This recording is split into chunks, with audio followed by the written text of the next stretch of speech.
ఆరోగ్యశ్రీలో 27% కిడ్నీ చికిత్సలే అట. తర్వాతి స్థానాల్లో క్యాన్సర్, పాలిట్రామా. ఏడాదిన్నరలో 10,70,000 చికిత్సలు జరిగినాయట. 5 విభాగాల్లోనే దాదాపు 6,55,000 కేసులు ఉన్నాయట. ఆరోగ్యశ్రీలో 461కి పెరిగిన ప్రైవేట్ ఆసుపత్రులు. ఎంపానల్ కోసం పోటీ పడుతున్న వైనం.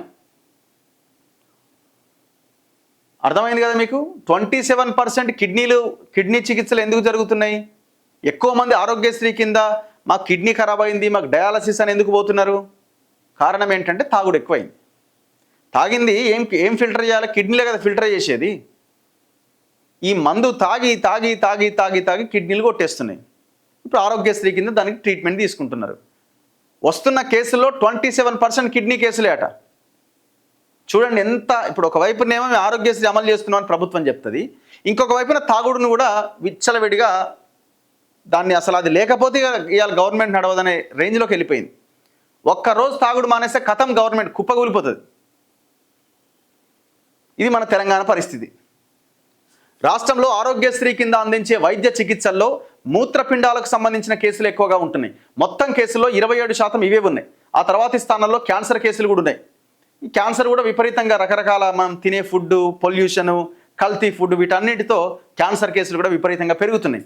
ఆరోగ్యశ్రీ కింద అందించే వైద్య చికిత్సల్లో 52% కేసులు కిడ్నీ, క్యాన్సర్, పాలిట్రామాకు సంబంధించినవి. కిడ్నీ 27%, క్యాన్సర్ 17% కేసులు ఉన్నాయి.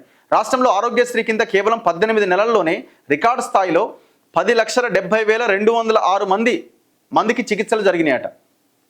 ఇందులో అత్యధికంగా హైదరాబాద్లో 1,25,000 కేసులు, రంగారెడ్డిలో 68, నల్గొండలో 59, మేడ్చల్లో 52,000 చికిత్సలు జరిగినాయట. ఆరోగ్యశ్రీ ట్రస్ట్ తాజాగా సర్కారుకు అందించిన నివేదికలో ఈ వివరాలు వెల్లడించారు. కేవలం 5 విభాగాల్లోనే 65% చికిత్సలు అందినాయట. కాంగ్రెస్ అధికారంలోకి వచ్చిన తర్వాత ఆరోగ్యశ్రీ పరిమితిని 5 నుంచి 10 లక్షలకు పెంచారు. రాష్ట్ర వ్యాప్తంగా ఆరోగ్యశ్రీ నెట్వర్క్ ఆసుపత్రుల్లో 1,042 సర్కారీ దవాఖానాలుంటే ప్రైవేట్ ఆసుపత్రుల సంఖ్య 461కి పెరిగింది. అంతేకాకుండా చికిత్సల రేట్లు కూడా పెంచిరట. సో దీంతో ఇంతకుముందేమో చాలా హాస్పిటల్స్ వాటి నుంచి మమ్మల్ని బయటపడేయండి అని కోరుకునేవి, ఇప్పుడు మమ్మల్ని కూడా అందులో యాడ్ చేయండి అని అడుగుతున్నారట. ఇక్కడ మీరు చూడండి, రాష్ట్ర వ్యాప్తంగా ఆరోగ్యశ్రీ నెట్వర్క్ ఆసుపత్రుల్లో 1,042 సర్కారీ ఆసుపత్రులు ఉన్నాయట. ఇప్పుడు గాంధీలో ఒక ఆరోగ్యశ్రీ వార్డు ఉంటుంది, ఉస్మానియాలో ఆరోగ్యశ్రీ వార్డు ఉంటుంది. అది గవర్నమెంట్ హాస్పిటలే కదండి, మళ్ళాడ ఆరోగ్యశ్రీ ఏంది?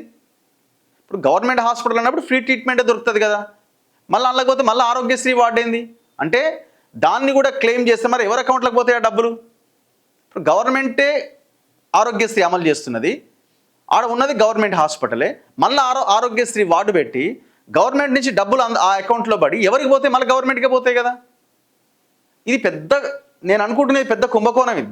దీంట్లో గవర్నమెంట్ హాస్పిటల్ అయినప్పుడు మళ్ళీ ఇంకా ఆరోగ్యశ్రీ ఏంది? దీని మీద చర్చ జరగాలి యాక్చువల్గా. ఇప్పుడు ప్రైవేట్ వాడు అంటే వాడు ప్రైవేట్ వాడు కాబట్టి ట్రీట్మెంట్ ఇస్తాడు, డబ్బులు గవర్నమెంట్ వాడికి ఇస్తుంది. కానీ గవర్నమెంట్ హాస్పిటల్లో కూడా ఆరోగ్యశ్రీ కింద వార్డులు పెట్టి సపరేట్ చేయడం ఏంది? బీఆర్ఎస్ హయాంలో ఆరోగ్యశ్రీ కింద నెలకు సగటున 25,000 వైద్య చికిత్సలు జరిగినాయట. కాంగ్రెస్ ప్రభుత్వం వచ్చిన తర్వాత ఆ సంఖ్య దాదాపు 60,000కు పెరిగింది. అందుకు కారణాలు ఏంటంటే వైద్య పరిమితిని 10 లక్షలకు పెంచడం, ప్రైవేట్ ఎంపానల్ ఆసుపత్రుల సంఖ్య 374 నుంచి 461కి పెరిగింది. ఆరోగ్యశ్రీ కింద చికిత్సల సంఖ్య 898 నుంచి 1,535కు పెరిగింది. 1,375 చికిత్సల ధరలను 20 నుంచి 25% మేర పెంచారు. ఆరోగ్యశ్రీ నెట్వర్క్ ఆసుపత్రులకు ప్రతి నెల క్రమం తప్పకుండా సగటున 50 నుంచి 60 కోట్ల బిల్లులు చెల్లిస్తున్నారు. దీంతో గతంలో ఆరోగ్యశ్రీ సేవలు నిలిపేసిన ప్రైవేట్ ఆసుపత్రులు సైతం మళ్ళీ తిరిగి ఆ సేవలు కొనసాగిస్తున్నాయట. ఇప్పుడు ఇది తాత్కాలికమే. దీర్ఘకాలికంగా రాష్ట్రంలో ఆరోగ్యం బాగుండాలి ప్రజలు అనుకున్నప్పుడు ప్రభుత్వాలు చేయాల్సినవి వైద్యం మీద, ఆరోగ్యం మీద ఎక్కువ బడ్జెట్ కేటాయించి గవర్నమెంట్ హాస్పిటల్ను స్ట్రెంథన్ చేయాలి.